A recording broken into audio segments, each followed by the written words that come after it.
Series है motivation और education. पूरे वर्ल्ड में जो वर्ल्ड का नंबर 1 मोटिवेशन चैनल है वो मेरा है, और जो वर्ल्ड का नंबर 1 एजुकेशन चैनल है किसी इंडिपेंडेंट क्रिएटर का, वो उनका है, जो कि हमारे गेस्ट हैं। उनके 17 मिलियन से ज्यादा सब्सक्राइबर्स हैं। Please give an energetic and warm welcome to the one and only Khan sir.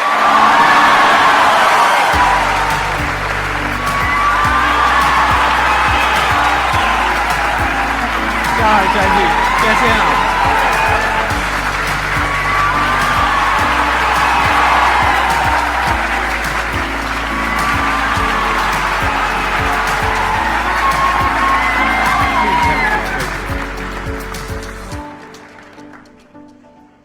इससे पहले कि ऑडियंस आपसे कुछ पूछे या इंटरेक्ट करे, मेरे माइंड में एक क्वेश्चन है आपके लिए जी।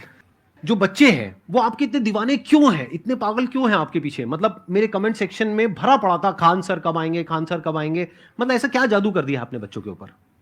ये सवाल हम आपसे भी पूछते हैं, हमारे पे भी इतना कमेंट आया, इतना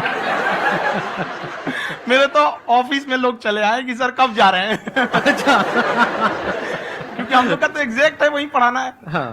तो देखिए, हम लोग का मेन है कि बच्चों को जो जरूरत रहती है कि अगर लड़का पढ़ने आया रहा ना, उसके मन में कोई डाउट ना रह जाए। हम उसको कहते हैं कि हम तुम्हें पढ़ा रहे हैं, दम है तो भूल के दिखाओ, याद करके नहीं।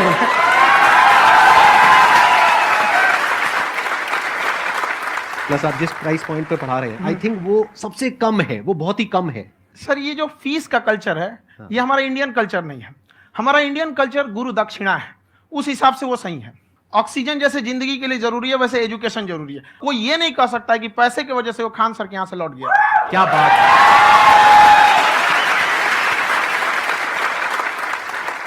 मैंने देखा कि आपका ये जो चैनल है कि ये पिछले 3 साल के अंदर अंदर ही ग्रो किया है। हमको जब चैनल शुरू हुआ तो एक दिन में हम 4-5 वीडियो बनाए। एक हमको कुछ आता, आज भी नहीं आता इतना, तो हम देख के कैमरा उमरा तो हम कंफ्यूज हो गए, बाप रे। तो हम एक ही दिन में वीडियो शूट किया, पढ़ाने वाला टॉपिक था हमको। उसके बाद कभी वीडियो नहीं, 6-7 वीडियो एक ही बार शूट कर लिए। और एक जो थे जिनका कैमरा वगैरह था, मेरे पास कैमरे भी नहीं थे उस टाइम, और कैमरा 35,000 का था। तो 6 महीना इसी में लग गया, जो 35,000 इसी में फंस जाएगा। तो उनके कैमरे से शूट किए, उन्होंने कोई चार्ज लिया, उसके बाद हम छोड़ ही दिए। लॉकडाउन लगा, तब हम कहें आप कैसे पढ़ाएंगे? वो तो 1 दिन 2 दिन करते करते अचानक लंबा हो गया। तब हमको याद आया कि ओहो, मेरा एक चैनल भी है वहां पे। तो उस समय उस पर लगभग 30,000 सब्सक्राइबर हो चुके थे। तो जैसे लॉकडाउन लगा तो उस पर पढ़ाना चालू किया, और पता नहीं क्या लोगों को पढ़ाई में इतना इंटरेस्ट आ गया कि आपका स्टाइल ऐसा है थोड़ा सा, आप आई थिंक पढ़ाई के साथ साथ में जो बीच बीच में आप थोड़ा बहुत छोड़ते रहते हैं ना, मतलब जो एंटरटेनमेंट चलता रहता है। ये बात हम देखिए, जब हम गुलाम थे ना, तो अंग्रेजों ने एक चाल चला था कि भारत को हम फिजिकली गुलाम रखेंगे 100-200 साल, मेंटली 1000 साल कर देंगे। उन्होंने पढ़ाई का मॉडल चेंज कर दिया। उन्होंने ऐसा डिजाइन किया कि ये टीचर की रिस्पॉन्सिबिलिटी है, वो पढ़ा के चला जाए। टीचर की रिस्पॉन्सिबिलिटी यहां खत्म नहीं हो जाती है। पढ़ाना तो कोई भी पढ़ा सकता है, टीचर की इससे बड़ी रिस्पॉन्सिबिलिटी होती है उसे समझाना। वो समझा कि नहीं समझा। अगर लड़का आपके समझाने के बाद डाउट रह गया तो ये आपकी गलती है। लड़का हमसे पूछता है, सर इतनी भीड़ है आपके पास, तो कहते सर डाउट कैसे पूछेंगे? हम कह रहे यार, तुम्हारा डाउट बचेगा तब ना पूछेगा तुम डाउट यहाँ पे।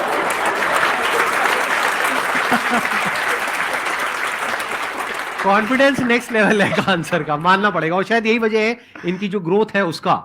किसी ने शायद सपने में भी नहीं सोचा होगा कि पिछले 2 साल के अंदर अंदर जो आपके चैनल की ग्रोथ हुई है, जैसे आप खुद ही बता रहे हैं कि लॉकडाउन के टाइम पे आपके 30,000 के करीब सब्सक्राइबर्स थे, आज की डेट में 17 मिलियन है। और मेरा एक क्वेश्चन और है, इससे पहले कि ऑडियंस में से आपसे कोई क्वेश्चन पूछे, कि कई बार आप ऐसे भी टॉपिक्स टच करते हैं जो थोड़े से कंट्रोवर्शियल हैं या थोड़े से सेंसिटिव हैं, जिसके ऊपर बात करने की हिम्मत आई थिंक बहुत ही कम लोगों में है।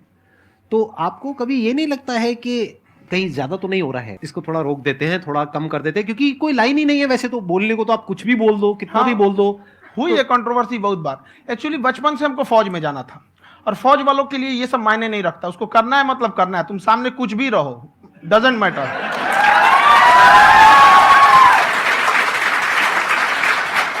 और मैंने YouTube पे देखा कुछ वीडियोस में कि आपका जो इंस्टीट्यूट है वहां पर आज से कुछ साल पहले कुछ बम गिरे थे। कुछ गिरे थे, कुछ तो बहुत सॉलिड जगह गिरा था, फटा नहीं वो। मतलब आपके आसपास? हाँ, बम को भी पता है कि टीचर की इज्जत किया जाता है। क्या बात है, क्या बात है। मैं समझ पा रहा हूं कि ये आपके अंदर जो एटीट्यूड है ये कहां से आ रहा है, क्योंकि आप बचपन से ही फौज में जाना चाहते थे, तो आप जंग के मैदान में ही खड़े हैं एक तरीके से। बस फर्क ये है कि आपके हाथ में कलम है, हथियार ना हो करके। हथियार से एक आदमी की जान जा सकती है, हाँ। कलम से बहुत ताकत होता है। शिक्षा एक ऐसा हथियार है ना, हर कुरीतियों से लड़ सकता है, हर तरह की समस्याओं से। और ये एक ऐसा हथियार है, मेटल डिटेक्टर में भी नहीं पकड़ाता है।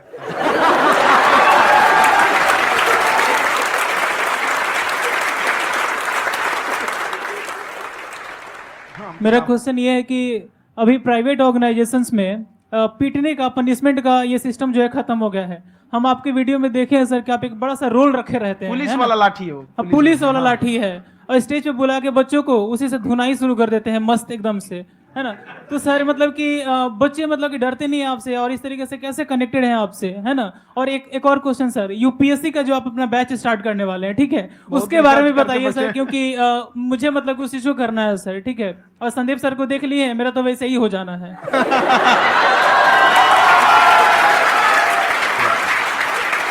क्या हो जाना है? मेरा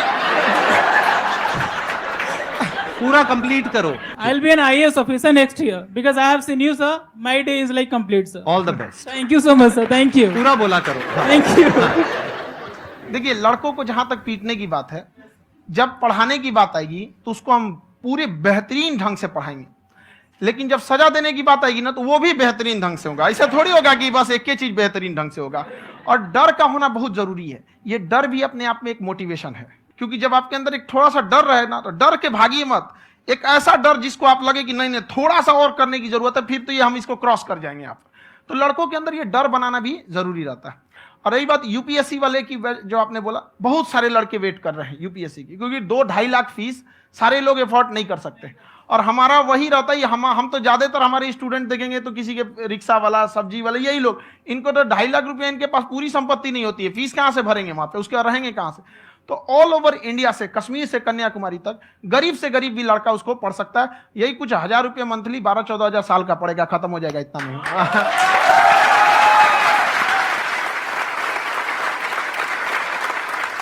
ये जो डंडे वाली बात इन्होंने कही, ये सच है? मतलब आप सच में एक डंडा रखते हो? पुलिस का ही है वो। और मारते हो? हाँ, कि मतलब अगर कोई लड़की छेड़ता है या ऐसा कोई भी उल्टा पुल्टा काम पढ़ाई करता लिखाई है, कुछ भी गलती करेंगे तो पिटाएंगे वो यहाँ पे, कैमरे पे, ऑन कैमरा, जैसा भी रहे, कुछ भी पिटाना तो उनको फिक्स है। एक तो कोई मतलब विधायक जी थे, उनके लड़का को पीट दिए, तो चला है दल बल लेके अपना वहां पे। उसने घर पे नहीं बताया था कि सर ने पीटा है, बस बोल दिया कोचिंग में पीटा है। बाद में पता चला हम पीटे हैं, तो उसके पिताजी मेरे सामने और पीटे।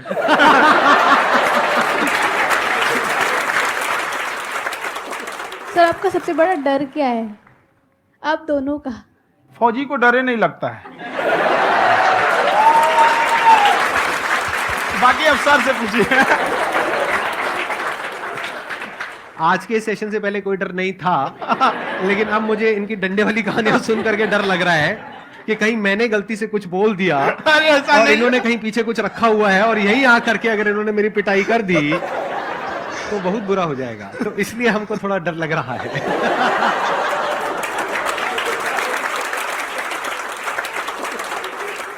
आपकी डेली कितने घंटे क्लासेस होती हैं? 6-7 घंटे। अभी भी खुद ही करते हो आप? हाँ, खुद ही हमारे classes स्टाफ करते हो? परेशान रहते हैं। हम 1:30-2 बजे सोते हैं, सुबह 6 बजे उठ जाते हैं, परेशान रहते हैं। यार इतना क्यों करते हो, है ना? कभी क्योंकि उनको भी साथ साथ लगना पड़ता है ना। उनको साथ साथ लगना पड़ता है। हम जग गए तो कोई सोया थोड़ी रहेगा, परेशान रहते, दिन में सोते ही नहीं है, बेचारा कहीं कहीं जाके सोते रहता है। तो हम सीट बांध दिए कि भाई तुम इस समय सो जाना, तुम इधर सो जाना। आपकी शादी हो गई या नहीं हुई अभी? मेरी खुशहाली देख के आप आइडिया लगा सकते हैं।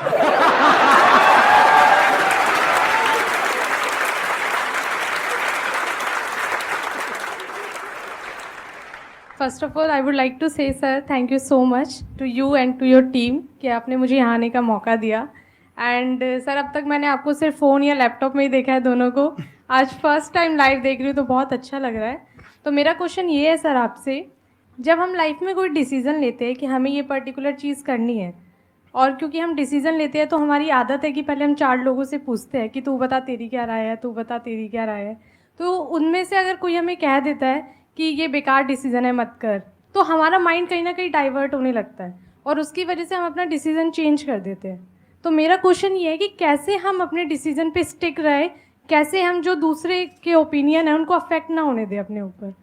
दूसरे से सलाह लेने से पहले एक बार खुद उस पर रिसर्च कर लेना चाहिए, ताकि आप सामने वाला क्या सलाह दे रहा है आपको समझ में आना चाहिए। यहाँ पर ऐसा नहीं है कि कई बार ऐसे होते हैं कि दूसरे वाले को एक्सपीरियंस होता है, तो अगर आपको पहले से आइडिया है, उसके बारे में आप बेहतरीन ढंग से रिसर्च किए हैं कि क्या इसमें प्लस पॉइंट है, क्या निगेटिव है, उसके बाद आप किसी से सलाह लेने जाइए। ये नहीं कि मन में आया सीधा बता गड़बड़ा जाएगा। तो वहाँ पे पहले आपको R&D करना पड़ता है, समझ में आया कि नहीं। और जिंदगी हो या गाड़ी, जीतेगा वही जो टाइम पे गियर चेंज कर रहा है। तो डिसीजन चेंज करना बहुत ज्यादा गलत नहीं है। इन्होंने बहुत अच्छी बात कही है और मैं इसी बात में थोड़ा सा और ऐड ऑन करूंगा कि ये जो आपने कहा ना कि अपने डिसीजन पे स्टिक कैसे रहें, ये कोई अच्छी क्वालिटी नहीं है, क्योंकि टाइम टू टाइम आपको अपने डिसीजंस को चेंज करना होता है। जैसे आपने 4 लोगों से डिस्कस किया, कोई इंसान कुछ पॉजिटिव बोल रहा है, कोई नेगेटिव बोल रहा है, उससे फर्क नहीं पड़ना चाहिए। डिपेंड ये करता है कि वो जो बोल रहा है उसका बेसिस क्या है। क्या वो किसी नॉलेज या एक्सपीरियंस के बेस पे बोल रहा है या ऐसे ही कुछ भी बोल रहा है? ऐसे ही बोल रहा है तो फिर उसकी बात पे ध्यान क्यों दे रहे हो? अगर किसी नॉलेज या एक्सपीरियंस के बेस पे बोल रहा है, फिर चाहे वो पॉजिटिव बोल रहा है चाहे नेगेटिव बोल रहा है, दोनों ही मायने रखता है। उसके बाद में रिसर्च करनी है और फिर रिसर्च करने के बाद में फाइनल डिसीजन अपना खुद का होना चाहिए। अब वो डिसीजन उससे अलग भी हो सकता है जो आपने पहले लिया था, और वो सेम भी हो सकता है। सर मेरा क्वेश्चन दोनों से है आपसे, how to deal procrastination and laziness. हमारा ब्रेन है ना, ये बहुत आलसी टाइप का, इसको आराम खोजना पसंद है। अब थोड़ा सा भी अब इसको आराम की ओर लेके चलेगा ना तो फिर उधर ही रहेगा। आप सोचेंगे 10 मिनट आराम कर लेते हैं ना, तो 10 मिनट 2 घंटा बना देगा। उसको टॉर्चर कीजिए, चल 10 मिनट बाद में। उसको आप उस पर हावी मत, वो कह रहा है कि हमको आराम चाहिए, आपको हाँ आराम मिलेगा, पहले काम फिर मिलेगा आराम। तो आप उसके हिसाब से मत चल। आपका मन कर रहा है थोड़ा सा देख लेते हैं, कोई नोटिफिकेशन आया, आप कोई काम कर रहे हैं, क्यों पहले काम कर लीजिए, बाद में देखिएगा ना नोटिफिकेशन। आप हावी मत होने दीजिए यहाँ पे। अगर आप 5 मिनट भी थोड़ा सा लूज पड़े ना, थोड़ा सा कमर सीधा कर लेते हैं, 2 घंटा बर्बाद कर दिया आपको। हावी मत होने दीजिएगा उसको अपने ऊपर। प्रोक्रेस्टिनेशन को तोड़ने का एक ही तरीका है, सबसे छोटे लेवल पे ले जा करके उस गोल को तोड़ दो। यानी वो गोल बहुत बड़ा है, उसको ब्रेक डाउन करो, उसके सबसे पहले स्टेप पे आ जाओ कि उसको अचीव करने का सबसे पहला स्टेप क्या है। जैसे गाड़ी चलाना सीखना है, उसका सबसे पहला स्टेप क्या है। अगर घर में कोई नहीं है सिखाने वाला या सिखाने वाली, तो बाहर जा करके जो गाड़ी का ड्राइविंग स्कूल है उधर जा करके पैसे दे दो। अब फंस गए ना तो फंसा दो अपने आप को। दिमाग ये लगाओ कि अपने आप को कैसे फंसाया जाए। जब हम फंस जाते हैं ना तो फिर हमको वो काम करना ही पड़ता है। Then there is no looking back. जब तक आप सोच रहे हो तब तक सोच रहे हो, उसको बोलते हैं पैरालिसिस ऑफ एनालिसिस, कि आप सोचते चले जा रहे हो अपने माइंड में, मैं ये करूंगा वो करूंगा वो करूंगा वो करूंगा, और प्रोक्रेस्टिनेट हो रहा है, वो चीज टलती चली जा रही है। तो उसको छोटे से छोटे लेवल पे ब्रेक डाउन करके उसको कर दो, दैट इज नंबर 1। और जैसे ही करना शुरू करते हो, कोशिश करो कि उसको जब तक कि आप सही से नहीं कर लेते हो उसको छोड़ना नहीं है, तो आपकी लेजीनेस भी खत्म हो जाएगी। कई लोगों को तो हमने देखा जो सप्ताह में कुछ भी नहीं करता, वो भी संडे को आराम कर रहा है।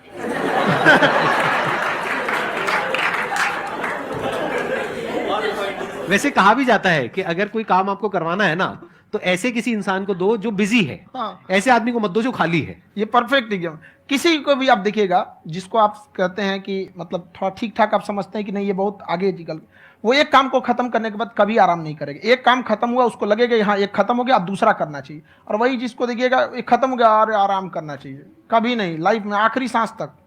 सर यहाँ पे सब हिंदी में पूछते हैं, इंग्लिश में पूछते हैं, मैं भोजपुरी में पूछूं? जौन भाषा ठीक लगे तोने में पूछ दो। हाँ सर।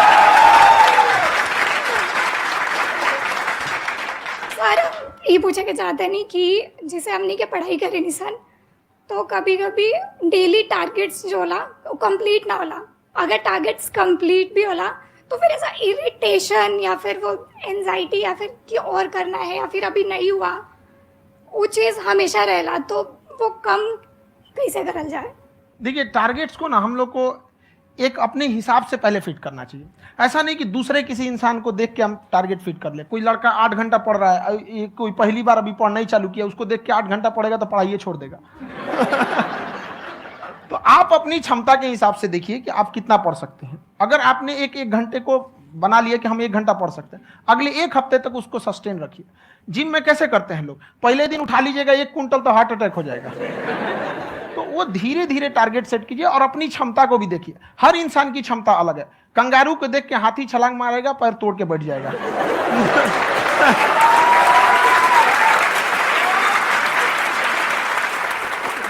अब संदीप सर का मोटिवेशन देख के इसका मतलब क्या कि ट्रेन के आगे खड़ा हो जाएंगे, ढकेल देंगे तुमको।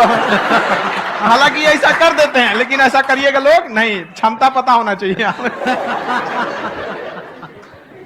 आपके अंदर एंजाइटी हो रही है कि मैंने कर तो लिया है, आप ये नहीं कह रहे कि मैंने कुछ भी नहीं किया है फिर मेरे को एंजाइटी हो रही है, आप ये कह रहे हो मैंने काफी कुछ कर लिया है फिर भी एंजाइटी हो रही है कि कहीं कुछ छूट तो नहीं गया है।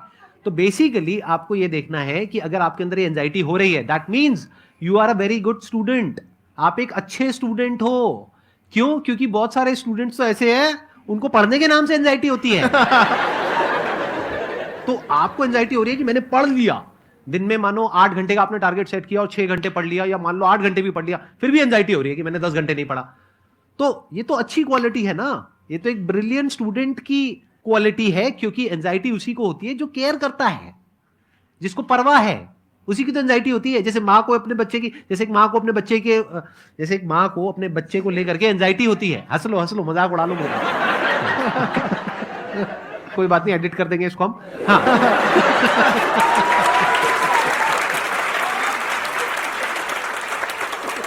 जैसे एक माँ है, उसको अपने बच्चे को लेकर के एंजाइटी होती है, थोड़ी सी भी तबीयत खराब हो जाए उसको एंजाइटी होती है, चाहे बच्चा ठीक भी है, डॉक्टर को नहीं होती है। क्यों? क्योंकि माँ को उस बच्चे से प्यार है। तो दैट मीन्स कि आप अपनी पढ़ाई को लेकर के सीरियस हो, इस वजह से आपके अंदर एंजाइटी हो रही है, विच इज नॉर्मल। जहां पर प्यार मोहब्बत होती है वहां पर थोड़ी बहुत एंजाइटी तो होती ही है ना। समझ रहे हो ना मैं क्या कहना चाह रहा हूं? आप लोग समझ रहे हो ना मैं कहां जा रहा हूं? जब वो किसी और से बात करती है तो एंजाइटी होती है ना।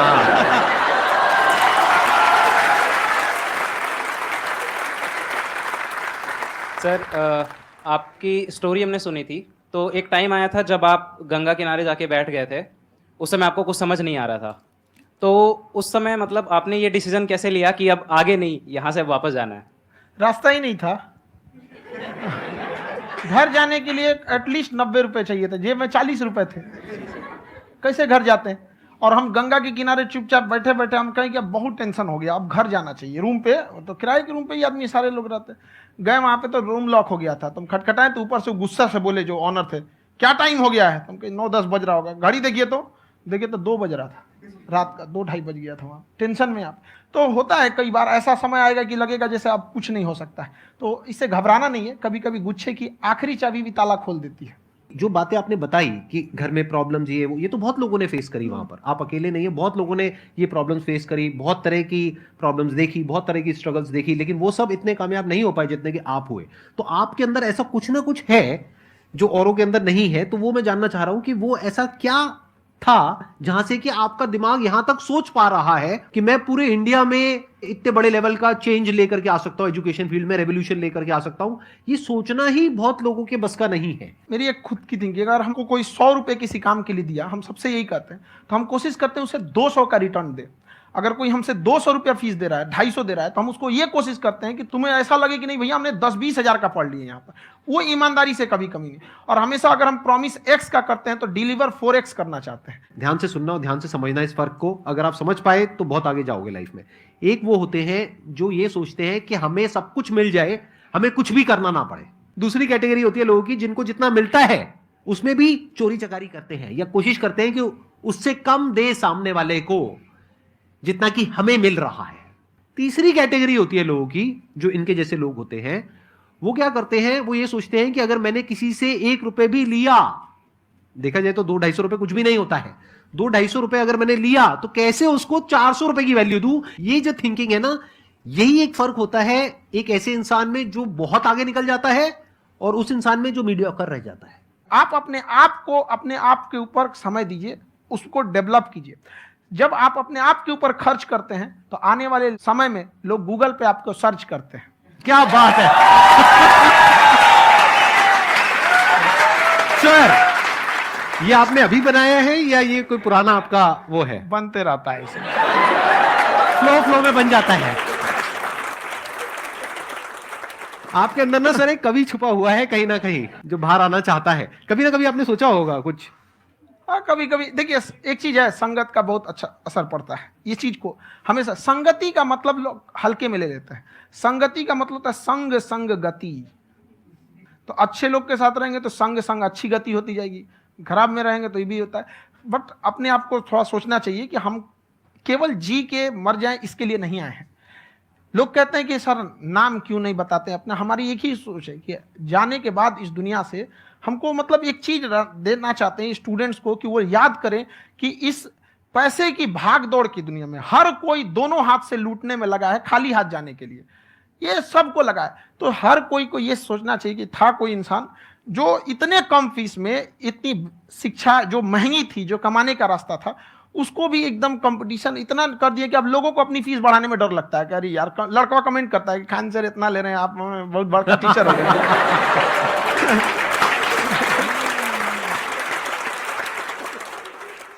खान सर की एक क्लिप है, ये समय और समझदारी में बहुत फर्क होता है। अगर समय रहते समझदारी आ गई तो इंसान कामयाब हो गया, लेकिन अगर समय चला गया फिर समझदारी आई फिर तो बेकार है। तो सर मतलब कुछ आपको ऐसी चीज़ लाना चाहिए जो मतलब बच्चों जो तैयार हो रहे हैं उनको ये चीज़ें मतलब एंड टाइम पे दिखे। समझ रहे हैं आप मेरी बात? नहीं समझ?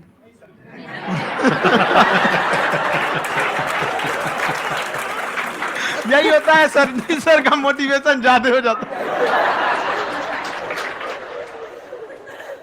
जब आप स्ट्रगलिंग फेज में हैं तो कम से कम चीजों को अपने ऊपर खर्च कीजिए, ज्यादा से ज्यादा सीखने में खर्च कीजिए। अगर आपको राजा बनने का शौक है तो गुलाम की तरह मेहनत करना सीखिए, तब राजा बनना।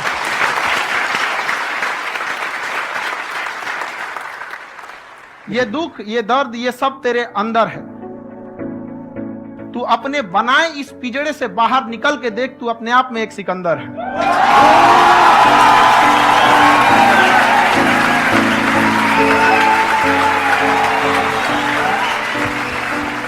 Thank you so much sir for coming. बहुत मजा आया मेरे को आपके साथ में इंटरेक्ट करके। आई एम श्योर आप लोगों को भी बहुत मजा आया होगा।